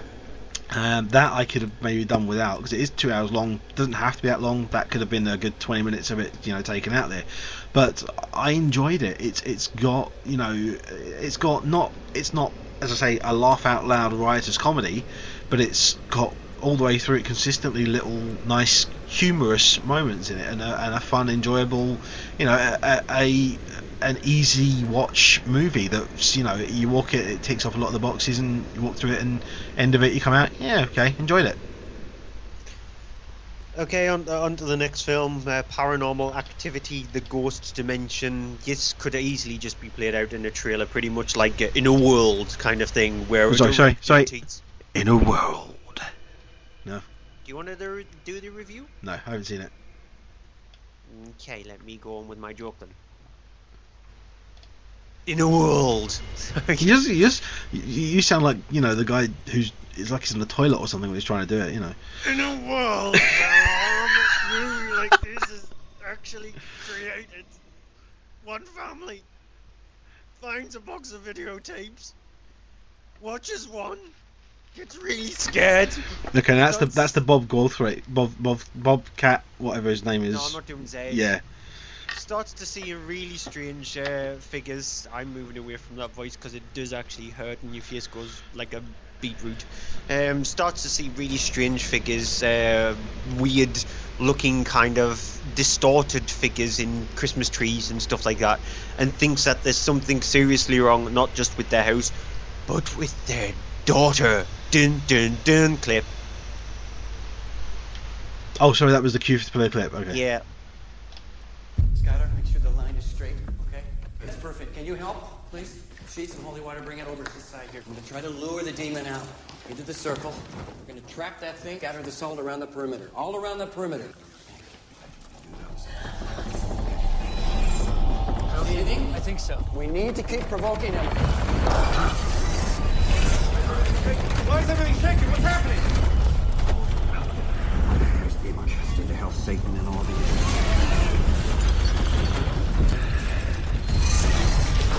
Get in the circle. Come on. Everybody, get in the circle. Now. He's going to come for her. Hail Mary. This is our down. Leela! Leela! What's happening to her? Who knows what you're doing? Stay in the circle! Father!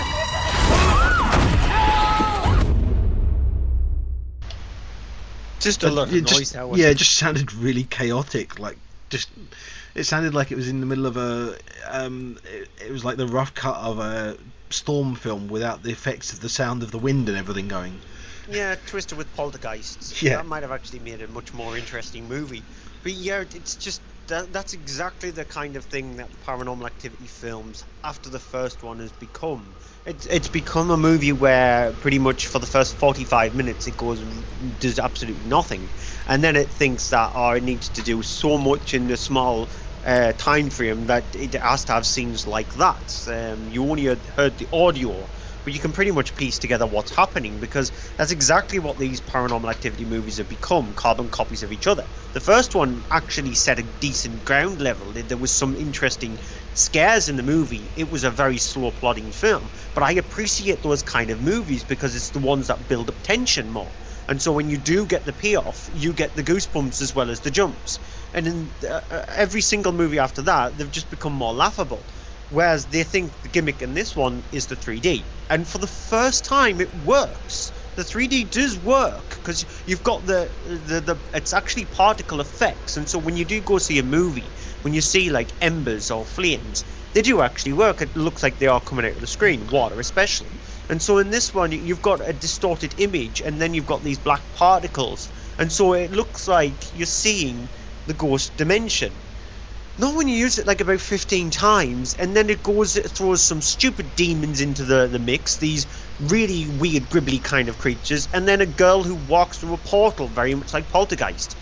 It's just bad. It's not as bad as some of the early entries into the series. I actually thought the marked ones was a big improvement of number 2, 3, and 4, but it's a series that's dead now. But that's what they said about Saw. And there is going to be a new Saw movie in the form of Saw Legacy. So welcome Paranormal Activity back onto your screens, probably next year, with Paranormal Boring Activity 10 or something like that. No, they just leave them alone.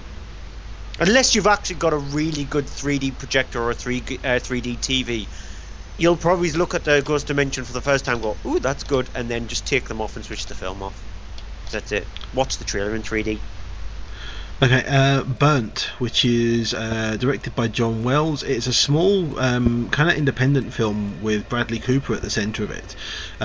Set in London, you have him playing a chef who, sometime previously as a big sort of Michelin star chef, has kind of, through self-destructive tendencies, completely kind of destroyed his career a bit in Paris, comes to London and basically forces his way into a restaurant at a hotel which is completely falling apart and sort of not really up to the level it should be, through his sort of knowledge of people involved and the manager of the hotel, played by Daniel Bruhl, who is kind of good at running a hotel but has no idea what he's doing when it comes to running a kitchen.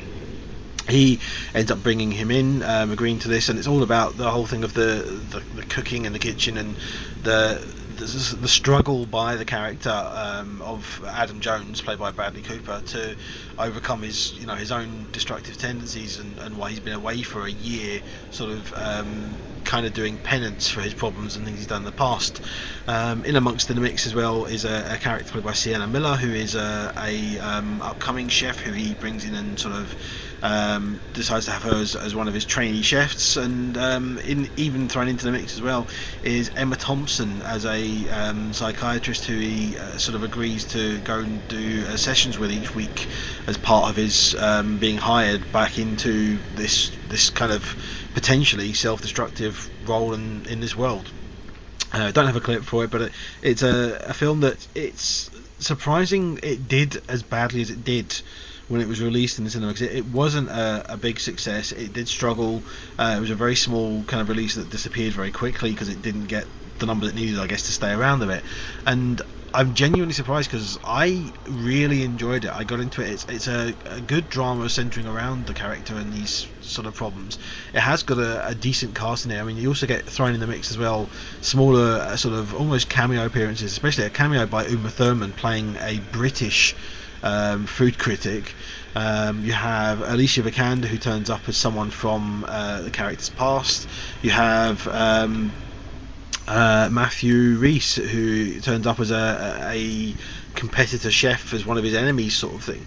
And I really got into it and enjoyed it. I thought it was very well written. I thought it was well acted. I think Bradley Cooper is very good in it, and it actually has a fairly interesting character once it starts sort of being developed in the film. Sienna Miller has a good character, and I quite liked the sort of the chemistry of the cast all sort of together. Daniel Bruhl is very nicely handled. It's different odd sort of side of Daniel Bruhl to see in the film than you have in other roles, I think, but I really did like it and got into it. The one thing I did have a problem with is it's a small film. It's filmed in London, and a couple of moments it does show that, but the rest of the time it feels as if it's almost embarrassed to be in London.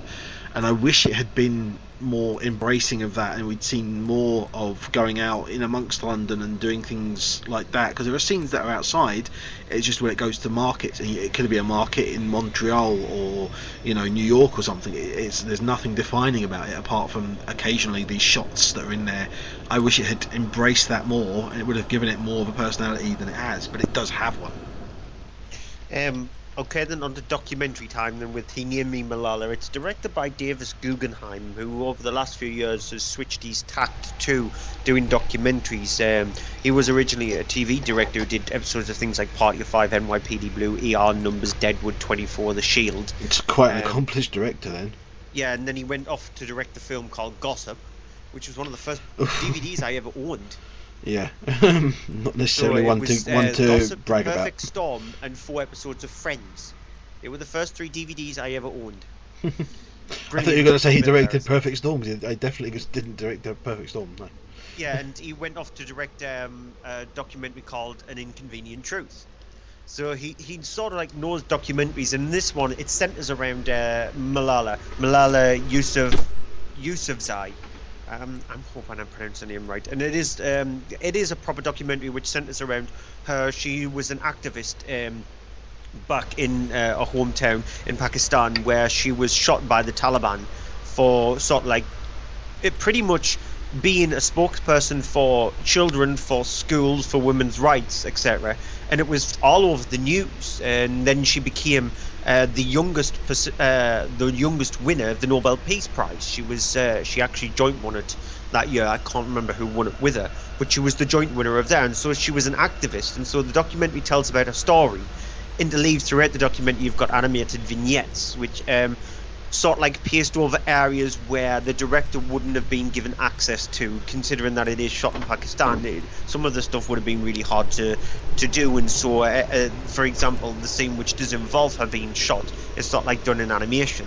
We have a clip, but I think it's a bit pointless playing the clip because it's a bit of a nothing clip, and so considering we are short of time, it's a bit pointless playing that. But the rest of the film is sort of like her day-to-day life, how she gets on with schoolwork and a home life and political kind of life as well, the kind of people that she's met, and what originally happened to her in Pakistan. Now, she seems a very interesting character. She seems a very interesting person, considering her age, and the fact that she did have the goal to stand up to men in Pakistan, considering the way they still go about their traditions, is insane. She explains it in one scene that if they caught you watching your TV, the TV would be dragged out into the middle of a square or in the middle of a place and burnt. You weren't. This is females. You weren't allowed to read books. You weren't allowed to read newspapers. You weren't allowed to gossip. So it's pretty much the day-to-day life that a normal person has in the UK. You can't do that in places like Pakistan.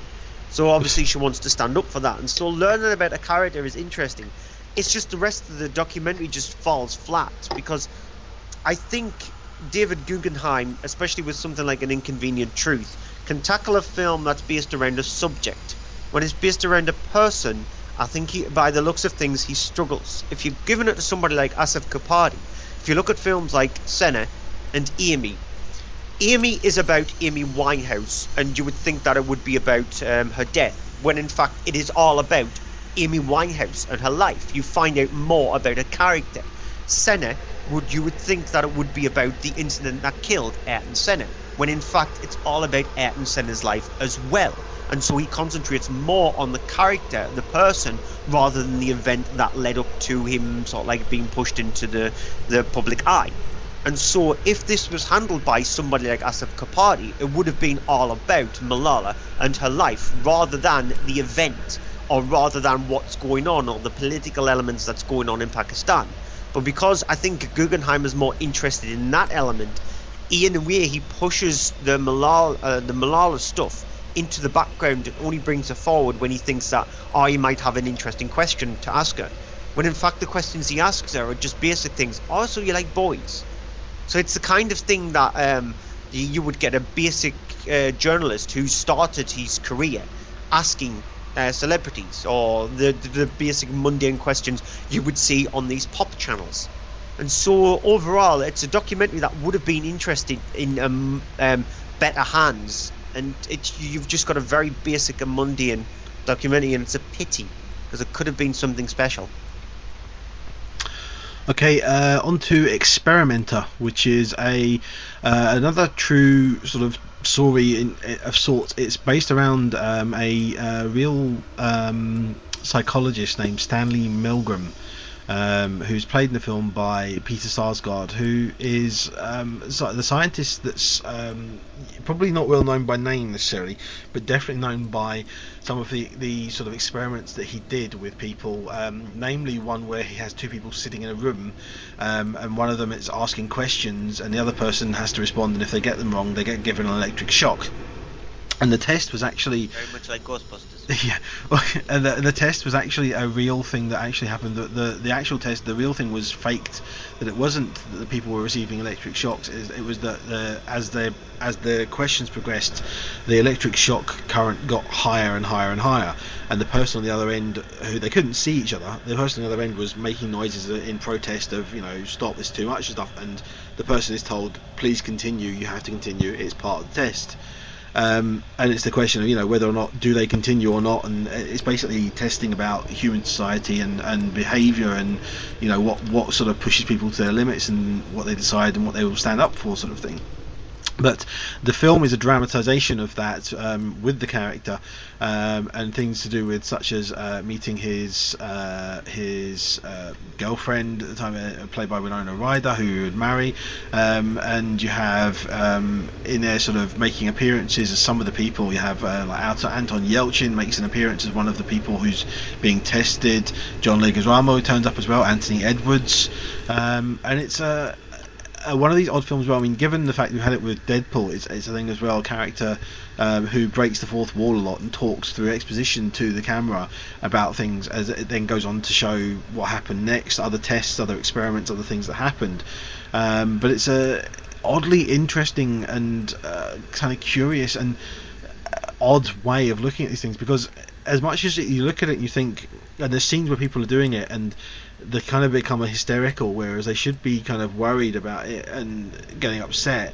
There's even one sequence where someone says afterwards they said, I wanted to cry but I was laughing. Why was I laughing? I couldn't, and there's that kind of thing like that kind of thing about it, which is strangely absent from it. That sort of questioning about that sort of side of it, I really wanted to know about, because it seems like the kind of thing that there would be a potential for.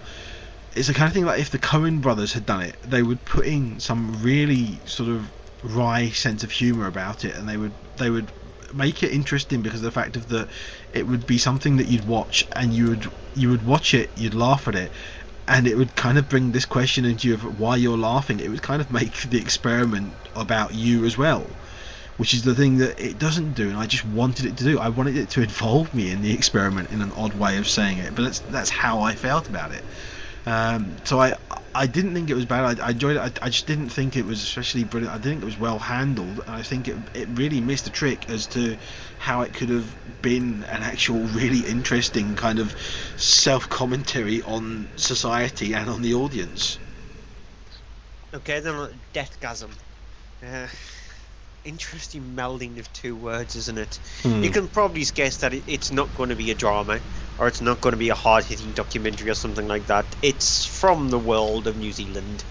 It's from the same kind of area. We got comedies like Black Sheep and Dead Alive, or as we know it as Brain Dead. So it is a comedy horror movie. It centers around a band who's helmed by Brody. He's sent to live with his Christian aunt and uncle. He's bored of his life there, and so he does set up this death metal band. They are absolutely atrocious. They discover that one of the people who they're a big fan of lives in the area there. They break into his house one day, discover some sheet music that when they do play the song, it is the best song that they've ever played. However, it releases this demon, and so it's up to this band, along with a girl that Brody has a crush on, Medina, to try and stop the demon from taking over the world. It's silly, gory, stupid, brain dead fun. If you like that kind of over-the-top kind of humour that New Zealand seems to get. They seem to be able to meld the insanity with horror. Like I said, they have done it with Brain Dead. They have done it with Black Sheep. They've done it with Housebound as well, which is a slightly more serious one, but it's still got that slapstick humour undercurrent.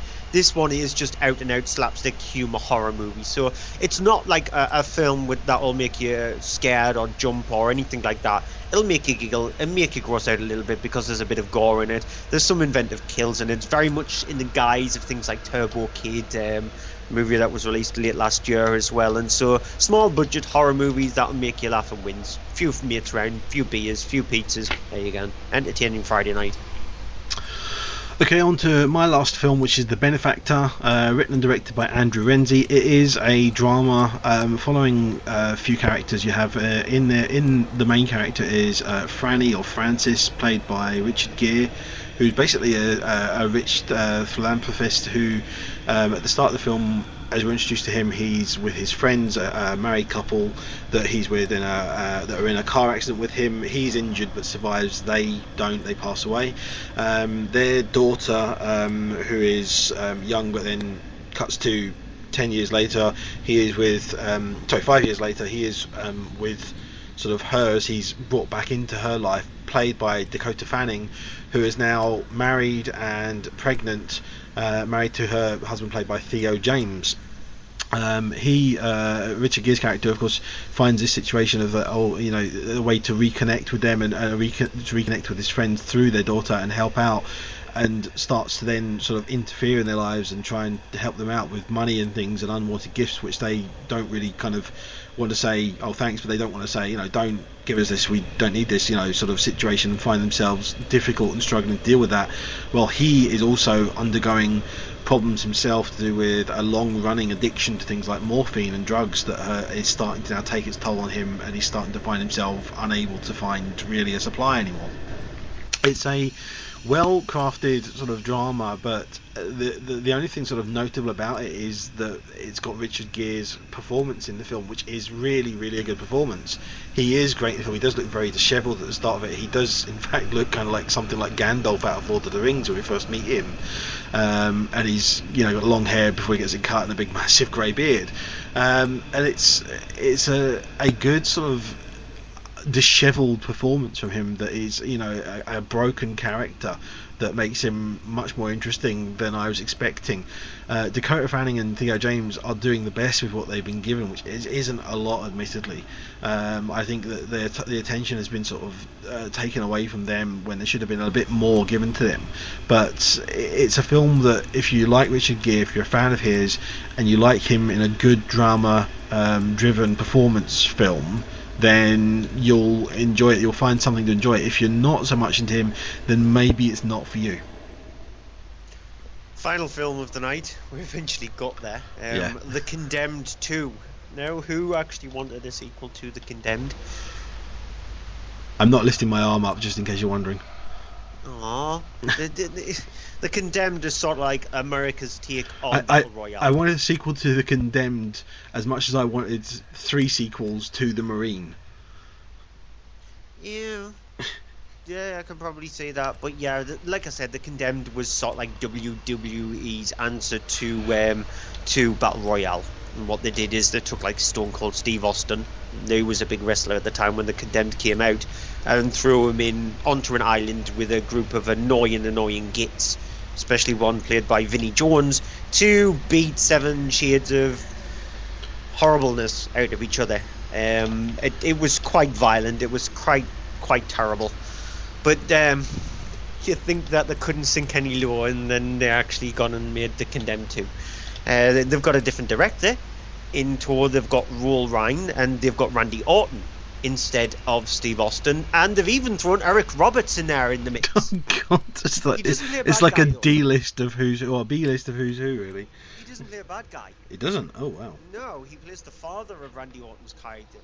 And Randy Orton is a police officer, sort of like in a weird kind of thing, or he's working undercover, and at the start of the film he ends up killing a main bad guy who then ends up making him being person number 1, and so he's kicked off the force kind of thing. He goes back to live with his father, and then he's hunted down by these few people, and you discover it's all a part of The Condemned 2. It's a new revamped version of The Condemned, but instead of being on an island, we've got drones who are following everybody, and it's set in a casino area where they're all betting on who's going to die first. And you've got this megalomaniac guy who thinks that he's created the best game ever, when in fact playing Monopoly with none of the pieces would be even more entertaining than something like this. It's terrible. It's trash beyond trash. The Condemned is Oscar-winning brilliance compared to the sequel. Everything about this movie is so woefully committed. I showed shows how boring it was. I shouldn't have been doing this, but I don't mind admitting to this. I watched this film at work. And I know. It shows you how much of a boring day I had. But I was watching this film at work, and I showed a scene to a friend while I was watching it. And I said, look at this scene here. It's in a diner. He knows who wrestlers are. And he said, oh, that's Randy Orton. None of the punches looked like they were connecting. He's a wrestler. He does that for a living. He does the kind of beating up people for a living. He gets beaten up for a living. So you would think that in a fight scene, he would be able to make it look like he's contacting with somebody when he's punching them. Even in wrestling, as much as it's fake, there is actual contact, yeah. Yeah, he comes nowhere near the person's chin in this one. It's sort of like swing and a miss. And you hear the whoosh. More so, actually, they do have sound effects. Is it the whole whoosh, whoosh, whoosh? Is it just missing the Batman? I'm just saying, is it missing the Batman pop-ups that come up? You know, the smash, bang, wallop things. Would have made the film much more entertaining. So this is beyond the bargain basement movie of the week. It's horrendously horrible. Bargain 6 foot under. It belongs worse than that. I would gladly sit and watch 24 hours of The Condemned than watch this. So Stuart from Page to Screen at the moment is doing a sort of like 24-hour indie British movie marathon where he says every single one of them that's fantastic. Saw that. Is he not doing one of the films we did this week? I don't know, but he's saying that every single movie that he's watching is fantastic because he doesn't have the goal to actually be rated film. Now that's just him though, and I'm probably going to get shouted at by him, but he will not say a bad word about a movie. But yeah, and he bet some of the films, that including one of them where he has said that he's watched, which he said is really good, where in fact I reviewed and I hated it, and it was really badly created. I'm not saying what it is, but yeah, we have different opinions. But if he likes The Condemned 2, then seriously, I'm never going to be on a show of his again. Okay, well that statement brings us to the end of the show. Thank you for listening live if you have been, and thank you for listening to us on download if you're otherwise. You can, as usual, find us several places. Our website, mondaymovieshow.co.uk, which will have this week's Box Office Top 10 put up on it at some point. Yes. I will do it, but remember, I do work. Yes, I know. I have a job. I work 9 till 5:30. I've got to come back, and then I go to the gym as well, so I'm never normally back home until about 9 o'clock at night. Okay, we can be found on Twitter at Monday Movie Show. Stuart can be found on there directly at Cryptic Tadpole. I can be found on there at AHDVD, and you can also find us on Facebook at facebook.com/Monday Movie Show. Stuart has the Following the Gamer podcast, which you're not weekly, is it every 2 weeks? Every fortnight. Here's a tip for people: if you're listening to the show that was recorded on Saturday, fast forward through the first 15-17 minutes because there was a technical error. My/Skype's fault. I'm mainly blaming Skype, but it was there was a fault somewhere where you can only hear me. And trust me, it's not an interesting conversation, especially when it sounds like a one-sided instrument. Yeah. So yeah, just fast forward with that, but you've still got like a good hour of video game yachting. Yeah, you can find that currently in the Monday Movie Shows feed on Spreaker as well, so you'll be able to find that there too. Also, check out, of course, followingthenerd.com and from page 2, the number 2 screen.com. That are sites that we're involved with at other times as well, and they're sort of film and nerd related things too. So before we fully wrap up, and we'll play you a clip of an upcoming film, we'll do movie of the week in a moment, but first TV movies of the week. I'm trying to be good. I've got 1, 2 as well. I've got a few because we are currently at 11:20 in the evening. Now I've noted down tonight on Film 4 at 11:05 p.m. so it's already started. Is Source Code, but remember there is Film 4 plus 1. So if you are a late night, night owl, and you want to see that will be on Film 4 plus 1 at 5 past midnight tonight. Or if you're like me and you have a fantastic television, which I've got U-View built into it, you can actually rewind back to the start of the film. As long as you're on it, I guess. It doesn't have to be though. No, you can actually rewind it back whenever. You can rewind all the way back through the last 7 days of stuff if you want to. That's the joyous thing about U-View. So if you come in, a film started 70 minutes into it, you can rewind it all the way back to the start and watch it from that point. You sounded like you were doing an impersonation of it there. Back to the start of this show. We're gonna have to do another 2 hours of it. Oh god, no. It means you'll have to do reviews of some of these films again. No thanks. No. Wednesday the 2nd of March at 11:05 p.m. again, same time on Film 4, is Bram Stoker's Dracula, which is one of my favourite sort of weird films, because it is a very weird film, but it is a great film if worth seeing alone. One, for Gary Oldman's absolutely brilliant over the top performance, and two for Keanu Reeves' absolutely poor over the top terrible English accent performance. And his hair as well. Another film. Now here's the thing, I've got 2 films on Sunday at the same time on 2 different channels. One is American Hustle on Channel 4 at 9 o'clock, which is David O. Russell's last film before Joy, with a great cast and a sort of, it's not his best film, but it's a good drama, a bit long. Better than Joy. Yeah, I'd say that too. But the one I'm going to choose for is Morning Glory, which is on Film 4 at the same time, Sunday the 6th, 9 o'clock, and it's the drama sort of / comedy with Rachel McAdams as a TV producer who's brought in to try and save a morning, Good Morning TV sort of program thing with Harrison Ford as one of the hosts. And it's a nice thing because it actually was the first film in a long time to see Harrison Ford actually seem as if he gave a crap, and actually really enjoyed it. I think it's a very underrated film. I don't think it got sort of an exposure that it did when it came out, and it's one of those ones that's kind of not massively been publicised, but I really enjoyed it. Yeah, like I said, I've only got 2. Both of mine are on the weekend. So on Saturday at 9 o'clock on Film 4, you've got Les Miserables. We're not huge fans of musicals here, but I gladly sit through that because it's very well created and it's got some fantastic moments in it. And also on Sunday at 9 o'clock on the horror channel is Lovely Molly. Now, after you got the Blair Witch Project, both directors went off and pretty much did nothing with their careers. And then Eduardo Sanchez crept out of the sort of like the undergrowth and says, I can direct horror, and he came off and directed Lovely Molly. And Lovely Molly is a very creepy, small little film, but it's brilliantly well created from Eduardo Sanchez. So that's my pick of the week. Even though Les Miserables is a fantastic film, if you want to watch a really good creepy horror movie, then watch Lovely Molly, which is on the horror channel on Sunday the 6th at 9. Okay, that's it for this week's show. Then we're just going to head off in a moment after we've done our movie of the week. Brooklyn. For me, it's actually Suffragette, although I'm going to say if you get a chance, check out Burnt as well. Brooklyn. No. You'll notice we didn't choose anything in cinema because it's a terrible It's not week. a great week, yeah. We're going to leave you with a clip of a film which is out next week. Don't know if it's going to be any good or not. The first one was actually a surprise because it kind of did better than Die Hard did Die Hard. And that was Olympus Has Fallen, which has, this week, it is London Has Fallen.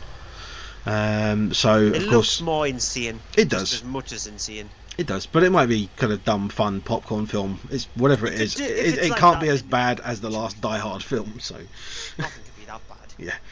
Of course, everyone back, including Morgan Freeman and people around, everyone, as you're going to hear. Unfortunately, this clip doesn't have Gerard Butler in it, but a step above, it does have the great Morgan Freeman. So we'll leave you with his. Fine speaking clip. Exactly. We'll leave you in his capable hands for the next minute or so, and then that's it for this week. We'll see you next week. Bye bye. Adios, muchachos.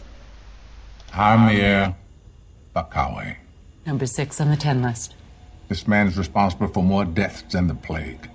Sells arms to every failed state in the world. He has a vast array of connections. Terrorists, mercenaries, corporations. Mr. Vice President, it's Bacawe.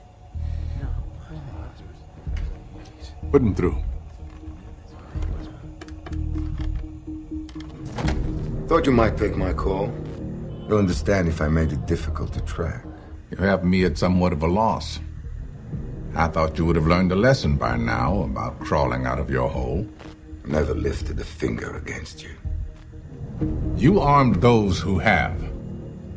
I sold triggers, Mr. Trumbo, just like you. What do you want? Your president. You can end this right now. Just hand him over. That's not going to happen. Then every death from this moment forward will be on your head.